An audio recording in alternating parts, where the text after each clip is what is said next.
how's it going? I'm Chase Jarvis. I want to welcome you to another episode of The Daily Creative. Look at my fancy microphone. I'm going to try and use, am I going to try and use this today? Yeah, I'll try and use this. This show, in case you're new here, this is where I answer your questions about the challenges you're having on your journey to becoming an aspiring or maybe even a professional creative or entrepreneur.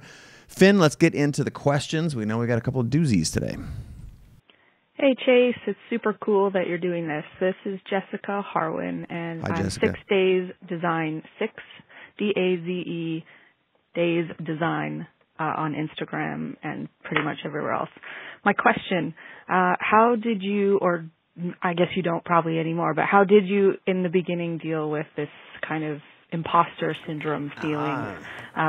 What makes me good at this or qualified to say I'm an artist or, you know, that kind of thing? How did you deal with that? I'm sure you did. I think probably a lot of us do.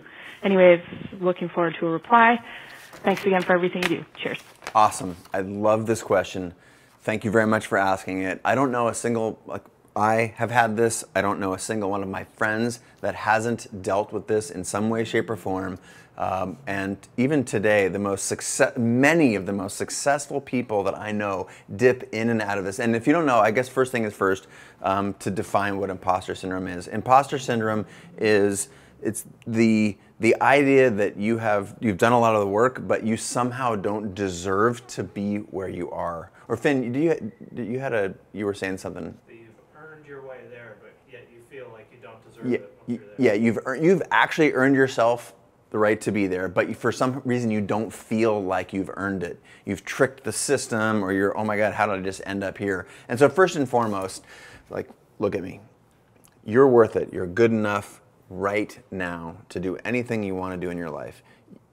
I mean, you might not be able to play professional basketball, for example, but you are good enough to start the journey towards becoming a professional. You don't need any permission from anyone, okay? You're good enough today. Start whatever you want to do and whatever you want to be or become in life, start it today.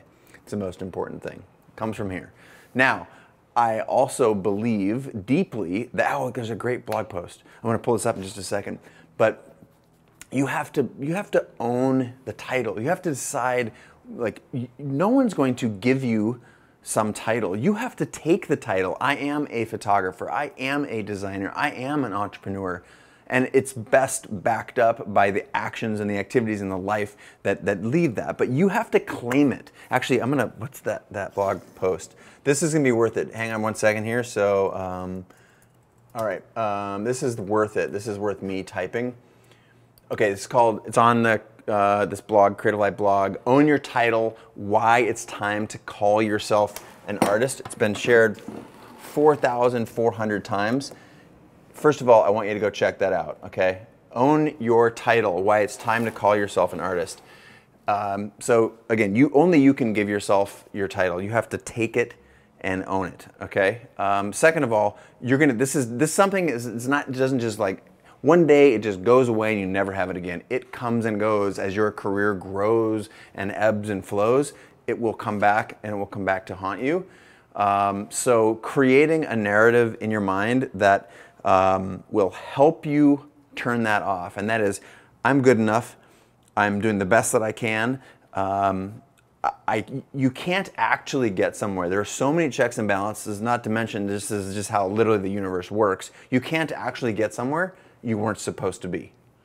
Just think about that for a second. Next time someone cuts you off in traffic, they were actually supposed to be there, because that's what happened in the universe. So if you're standing on stage about to go out and give your TED Talk or about to receive a prize for $100,000, you were supposed to be there. The universe has conspired to put you there. Now, the better that you can align with the things that you want to be and start to use that as to your advantage and visualize, I talk a lot about that, it's gonna be better for you. But I want you to know that imposter syndrome, it comes and goes, and the best thing you can do is to create some strategies about understanding that your self-worth is not the number of people that like your Facebook post or that buy your prints or that hire you to record their next album. That isn't a measure of your self-worth. It is a reflection of how you're doing in business, but there's a difference between those two things. I have a thing. Oops. I have a thing, and I think this is worth it. So you've heard the saying, fake it till you make it. Here's what I want you to do. It's Take it to me. yeah, smart ass. But I've asked you to chime in when I screw up. So thanks, Finn. I appreciate it. You've heard this saying. I hate this saying. I think this is the better one. Make it till you make it. If you're in doubt, keep making. That's the best way to work through this. Keep making and sharing. Push through these challenges by doing the thing that you were put on this earth to do, which is to make stuff, assuming that you've decided that you want to do the work to become the thing and live the living and the life that you want to live. So that's a fantastic question. Thank you for asking it. Long answer, but it's an important one. There's some resources there. Make it till you make it, and we got to get on the next question. Thank you. Hey, Chase.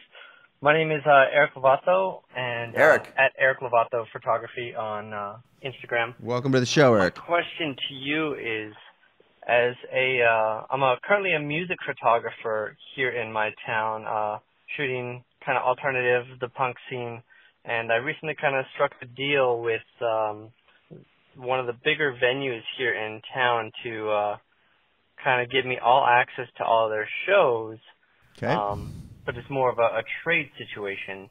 So now that I kind of have access to kind of bigger bands, my question to you is, how do I start transitioning that into kind of making money and making a profit for myself now that I have this kind of incredible opportunity and go forward from here? All right. I got it. So here's the reality. There's not a lot of money in music photography, but do not let my little preamble there dissuade you from doing this or doing your thing. I just want you to know that in the overlapping circles of the things that you love, the things that you're good at, and the things that make money to make a business, you should think about all those things that you're already deficient at one of them. I think you can kick ass at these two, and I do believe there are, Danny Clinch, there are a handful of people who have made amazing livings as music photographers, and if you want it bad enough, you can have it. You understand this? This is absolutely critical for you to understand. If you want it bad enough,